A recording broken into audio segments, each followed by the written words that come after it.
बघा आणि एकदा मी काय सांगतोय की 8वीतला आपल्या 25 तारखेपासून जो काय अभ्यासक्रम आता सत्र 2 मधला सुरू झालेला आहे की ज्याच्यामध्ये पहिलं जे प्रकरण आपण बघणार आहोत ते म्हणजे पेशी आणि पेशी अंगके म्हणजे सेल अँड सेल ऑर्गन ली.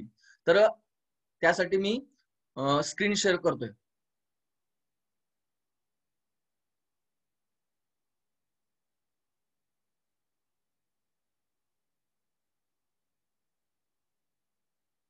सगळ्यांना स्क्रीन दिसते? हो ओके. हो सर. हा ठीक आहे. आता माईक म्यूट असू देत तुमचे.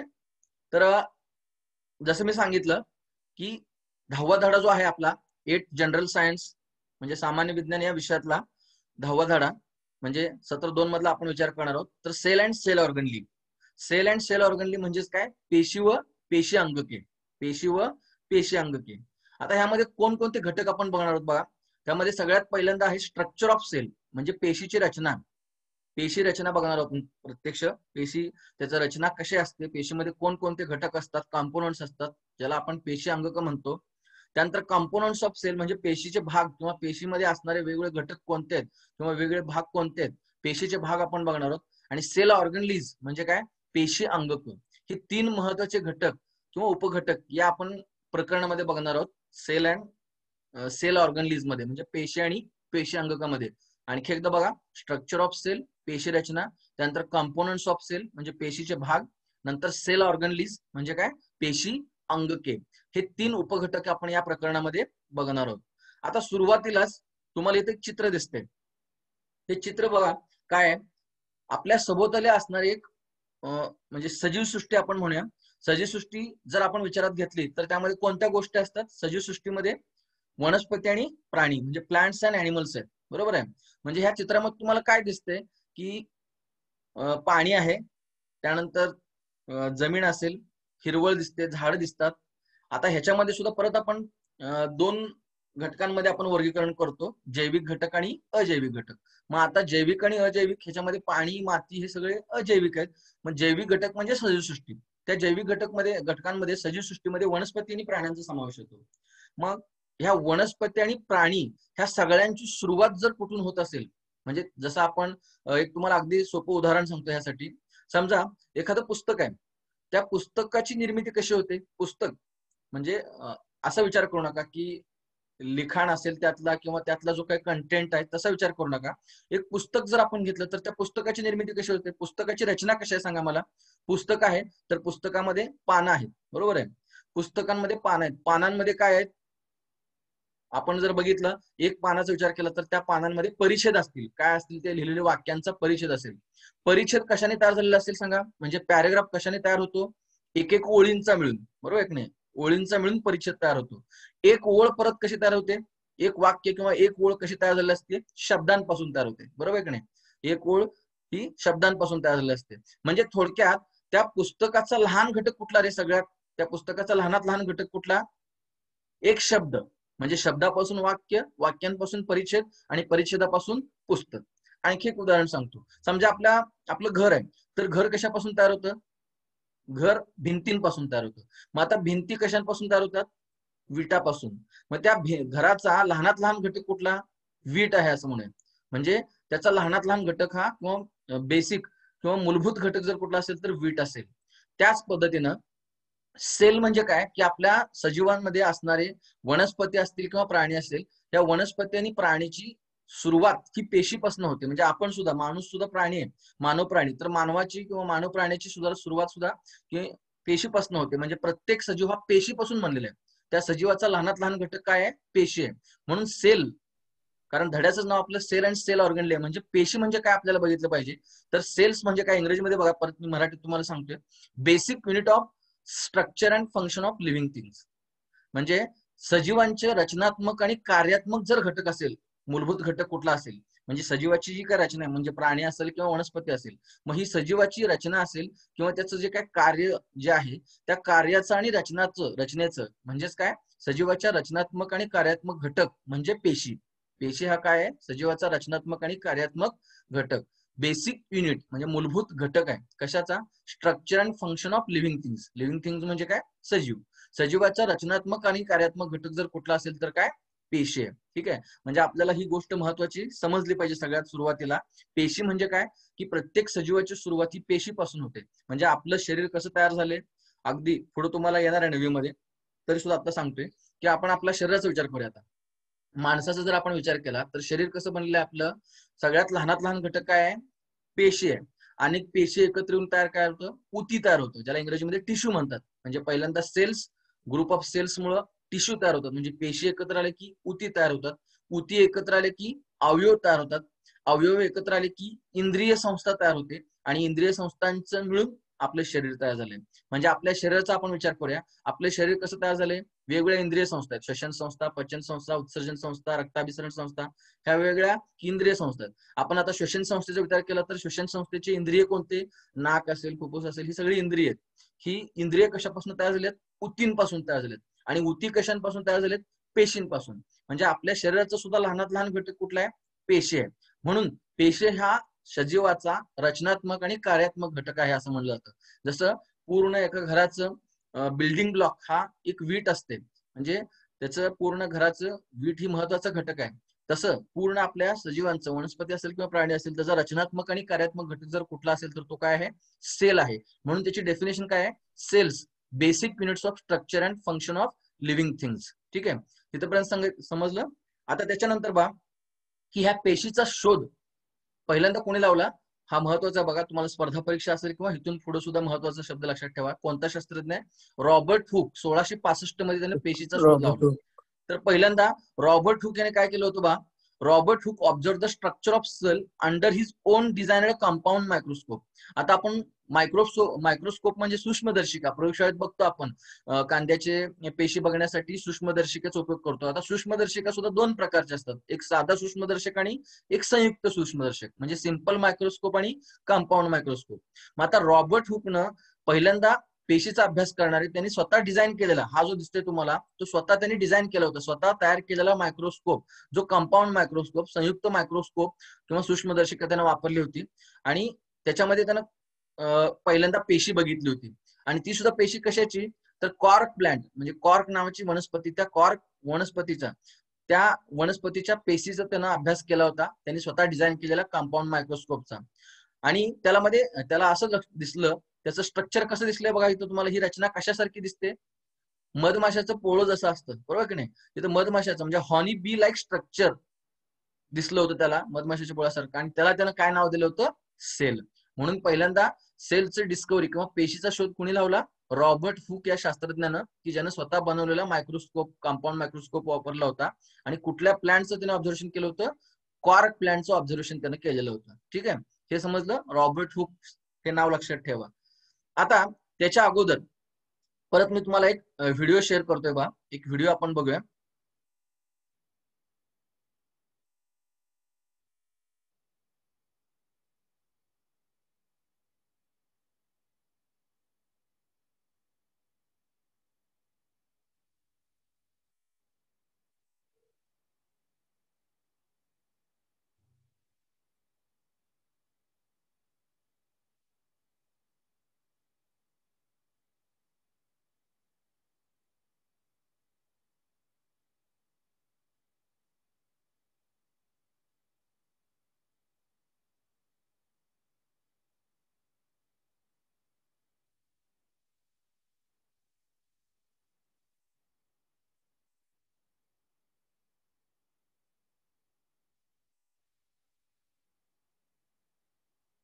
व्हिडिओ दिसतोय तुम्हाला सगळ्यांना,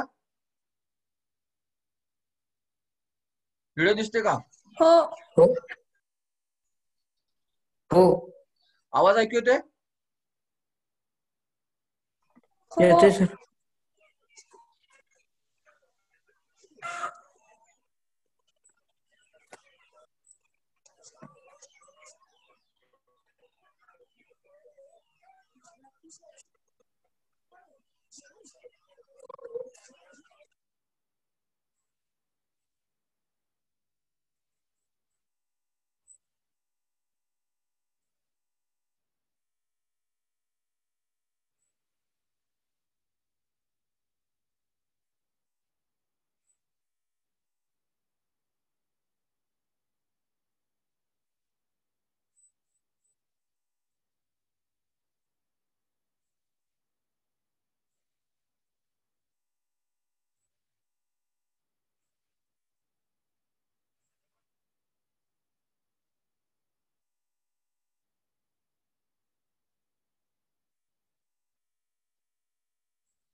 बा आता आणखी किती आपल्याला गोष्ट माहित झाली, म्हणजे अगदी हा 3 मिनिटाचा व्हिडिओ आहे. त्या व्हिडिओमध्ये तुम्हाला सुरुवातीला काय समजलं, जे आपण अगदी सुरुवातीचं बेसिक सांगितलं, की ज्यामध्ये काय सांगितलं बा, की कुठलाही सजीव असेल, वनस्पती असेल किंवा प्राणी असेल, तर वनस्पती आणि प्राणी म्हणजे सजीव लिव्हिंग थिंग ज्याला आपण म्हणतो, की जो पेशीपासून बनलेला आहे किंवा त्याची सुरुवात ही कशापासून झालेली आहे, पेशी. आणि पेशी हा काय सांगा, त्याचं basic structural and functional unit of life आहे, किंवा it is the basic and structural unit, म्हणजे basic unit of structural and functional unit, म्हणजे त्याचा रचनात्मक आणि कार्यात्मक घटक आहे.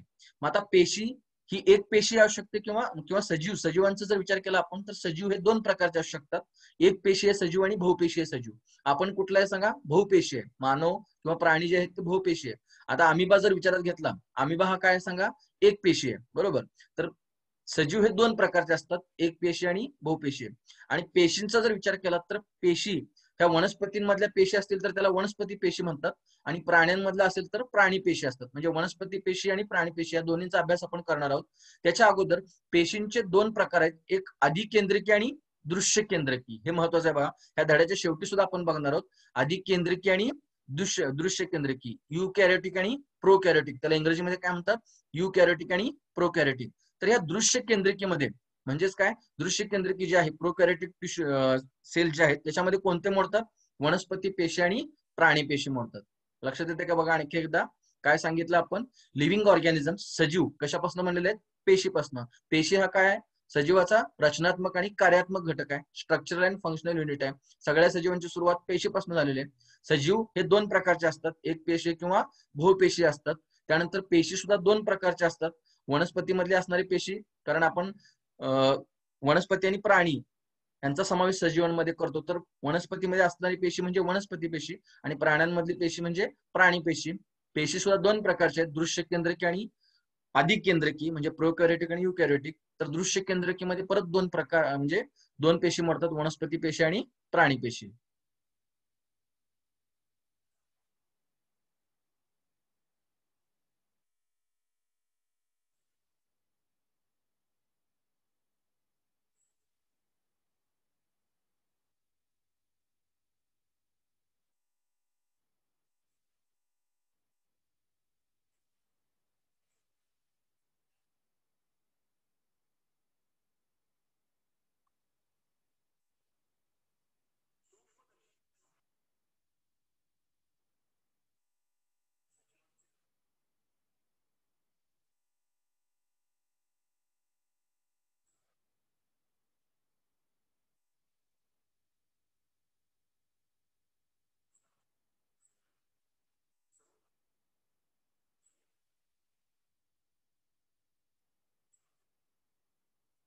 बा आता जसं मी सांगितलं मगाशी, की सजीव वनस्पती असतील किंवा प्राणी असतील, तर वनस्पतीमधली असणारी पेशी ही वनस्पती पेशी, आणि प्राण्यांमध्ये असणारी पेशी ही प्राणी पेशी आहे, बरोबर आहे.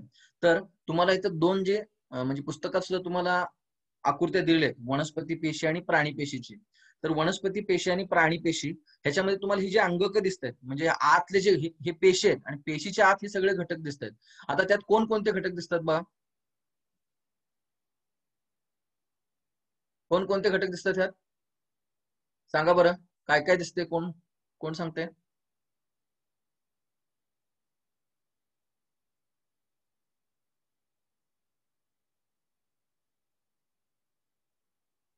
कोण सांगते, हा पूजा सांग. पुढे दिसते की नाही तुला चित्रात, त्यात कोणकोणते दिसतात, पेशीच्या आतले जे काही भाग आहेत किंवा कंपोनंट्स म्हणूया आपण त्याला, कोणकोणते दिसतात तुला पूजा. अगं पुढं पुढं तुला चित्रात दिसते की नाही, हा तेच बघून सांग की.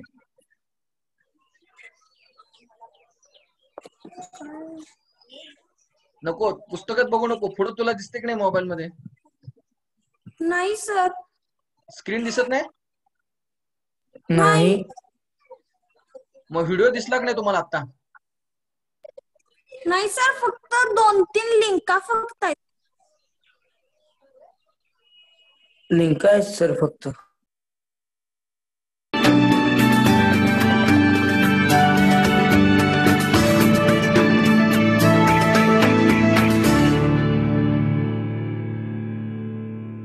विषय विज्ञान, इयत्ता 8वी, धडा 10वा, पेशी व पेशी अंगके. प्रस्तावना. मुलांनो, पेशींना इंग्रजीमध्ये सेल्स असं म्हणतात. वनस्पती व प्राणी हे पेशींचे बनलेले असतात. तसेच वनस्पती आणि प्राणी यांचा मूलभूत घटक म्हणजे पेशी होय. काही वनस्पती व प्राणी हे एकपेशीय असतात तर काही बहुपेशीय असतात. रॉबर्ट हुक या ब्रिटिश शास्त्रज्ञाने 1665 मध्ये पेशींचा शोध लावला. त्यांनी बुचाचा झाडाचा पातळ काप सूक्ष्मदर्शकाखाली ठेवला आणि त्याचं निरीक्षण केलं, तर त्यांना मधमाशांच्या पोळ्यासारखे खण दिसून आले. त्यांनी या प्रत्येक खणाला पेशी हे नाव दिलं. तर मॅथियस श्लाइडेन व थिओडर श्वान या जर्मन शास्त्रज्ञांनी 1838 साली सर्व सजीव हे पेशींचे बनलेले असतात आणि पेशी हा सजीवांचा पायाभूत घटक आहे असे मत मांडले. याआधीही तुम्ही सजीवांमध्ये असणाऱ्या पेशींचा अभ्यास केलाय. मग मला सांगा की सजीवांमध्ये किती प्रकारच्या पेशी आढळतात? आधी केंद्रकी आणि दृश्य केंद्रकी अशा 2 प्रकारच्या पेशी आढळतात. बरोबर. सजीवांमध्ये आधी केंद्रकी आणि दृश्य केंद्रकी अशा 2 प्रकारच्या पेशी आढळून येतात. यामधील दृश्य केंद्रकी प्रकारच्या पेशीमध्ये वनस्पती पेशी आणि प्राणी पेशी या 2 प्रकारच्या पेशी आढळून येतात. बरं सांगा, पेशींचे निरीक्षण करण्यासाठी तुम्ही कोणते उपकरण वापरले होते? ते उपकरण का व कसे वापरले होते? पेशींचे निरीक्षण करण्यासाठी आम्ही सूक्ष्मदर्शी यंत्र हे उपकरण वापरले होते, कारण प्रतिमा मोठी करण्यासाठी या उपकरणात 2 भिंगांचा वापर केला जातो. पेशी या नुसत्या आपल्याला डोळ्यांनी दिसत नाहीत, त्यामुळे पेशींची मोठी प्रतिमा पाहण्यासाठी सूक्ष्मदर्शी यंत्राचा वापर केला जातो. छान. सूक्ष्मदर्शिकेच्या सहाय्याने पेशींची प्रतिमा मोठी करून पाहता येते. पेशी हे सजीवांचे रचनात्मक व कार्यात्मक एकक आहे. विविध अवयवांमध्ये त्या अवयवांच्या कार्यानुसार वेगवेगळ्या आकाराच्या व प्रकारच्या पेशी आढळून येतात. तर आता या पाठात आपण पेशींची अधिक विस्ताराने माहिती अभ्यासणार आहोत. सर्वप्रथम आपण पेशींची रचना अभ्यासूया. पेशी रचना. पेशीच्या रचनेचा अभ्यास करण्यापूर्वी बघा, आता तुम्हाला इथे पेशी रचना बघत असताना इथे तुम्हाला पेशी दिसत आहेत, म्हणजे वनस्पती पेशी आणि प्राणी पेशी. आता वनस्पती पेशी आहे आणि इकडची आहे ती प्राणी पेशी आहे. मग वनस्पती पेशी आणि प्राणी पेशी ह्याच्या आत जे वेगवेगळे भाग दिसत आहेत तुम्हाला, कंपोनंट्स दिसत आहेत, घटक दिसत आहेत, त्यालाच काय म्हणतात? पेशी अंगक असं म्हणतात. मग सुरुवातीला आपण ही तुम्हाला नावं जे दिसत आहेत प्रत्येकाची, ती पेशी अंगक आहेत आणि त्या प्रत्येक पेशी अंगकाचा परत आपण नंतर डिटेल अभ्यास करणार आहोत. आता ह्या दोन्ही म्हणजे ही आहे वनस्पती पेशी आणि ही आहे प्राणी पेशी, म्हणजे प्लांट सेल आणि ऍनिमल सेल. तर ह्या दोन्हीमध्ये काही घटक किंवा काही कंपोनंट्स तुम्हाला सामायिक दिसतील जे दोन्हीमध्ये आहेत, आणि काही कंपोनंट वनस्पती पेशीमध्ये आहेत आणि काही नाही, इकडे प्राणी पेशीमध्ये दिसत नाही तुम्हाला. बरोबर आहे. तर सांगा बरं, काय काय सांगता येईल तुम्हाला इथं? आता पेशी अंगक किंवा कंपोनंट्स कोणकोणते आहेत? नावं सांगा.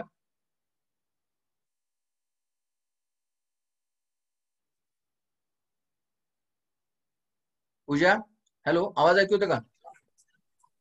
हो. हा, सांग बरं, कोणकोणते नावं दिसतात? नाव वाच.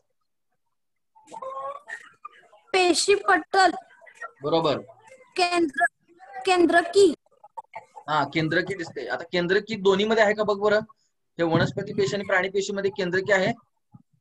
हो. हा, म्हणजे केंद्रक, त्याला न्यूक्लियस म्हणतात. इंग्रजीमध्ये काय म्हणतात? न्यूक्लियस आहे दोन्हीमध्ये. त्यानंतर पेशीपटल. पेशीपटल आहे का इथं? आहे. इथं वनस्पती पेशीमध्ये आहे, प्राणी पेशीमध्ये. तंतुकणिका. हा, तंतुकणिका. तंतुकणिका सुद्धा दोन्हीमध्ये आहेत. बरोबर आहे की नाही? वनस्पती पेशीमध्ये सुद्धा आहे आणि प्राणी पेशीमध्ये सुद्धा आहे. त्यानंतर पेशीद्रव, म्हणजे हा सगळा पेशी तुम्हाला, भित्तिका. हा, पेशी भित्तिका आता कशात आहे आणि कशात नाही बरं, ओळखा बरं जरा. इकडच्या प्राणी पेशी. बोल. हॅलो, बोल. गॉगली काय?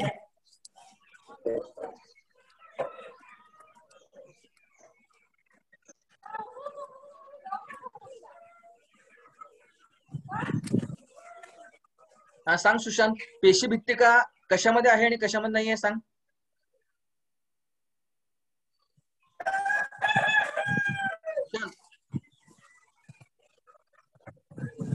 सुशांत, आवाज येतोय का? सुशांत, पूजा तू सांग, पेशी भित्तिका वनस्पतीमध्ये आहे आणि प्राणी पेशीमध्ये नाही. हा, बरोबर. बरं, आणखी कुठले घटक दिसतात तुम्हाला इथं? गॉल्गी काय आहे? बरोबर, इथं सुद्धा गॉल्गी काय दिसते. त्यानंतर आंतरद्राव्य जालिका आहे, इकडे सुद्धा रिक्तिका. रिक्तिका आहे, लवके आहेत. आता हे सगळे घटक आपण नुसतं बघूया आता कशात काय नाही हे तुम्हाला थोडक्यात कळाले.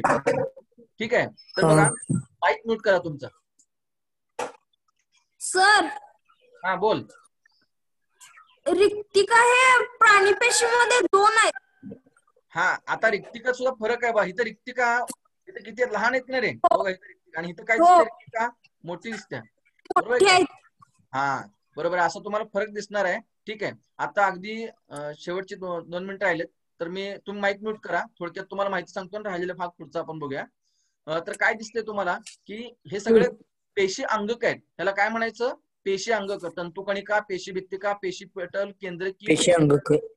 गॉल्गी काय, लवके, रिक्तिका, ही सगळी पेशी अंगक आहेत, ज्याला मायटोकॉन्ड्रिया, नंतर सेल मेम्ब्रेन म्हणतात, त्यानंतर सेल वॉल म्हणतात, न्यूक्लियस म्हणतात, सायटोप्लाझम म्हणतात, गॉल्गी कॉम्प्लेक्स म्हणतात, लायझोझोम्स आहेत, फॅक्युअल्स आहेत. बरोबर, तर हे सगळे जे काही पेशी अंगक आहेत ते पेशी अंगक आपण डिटेलमध्ये परत त्यांच्या आकृतीसह बघणार आहोत. ठीक आहे, तर इथं आपण थांबूया आणि राहिलेलं बघ पुढच्या तासाला बघूया. ठीक आहे, आणि हा व्हिडिओ मी तुम्हाला नंतर पाठवतो. आणि पुस्तकामध्ये सुद्धा तुम्हाला ज्या 2 आकृत्या दिलेत त्या दोन्ही आकृत्या काढायच्या आहेत, त्यातला फरक ओळखायचा आहे तुम्ही. हा ठीक आहे.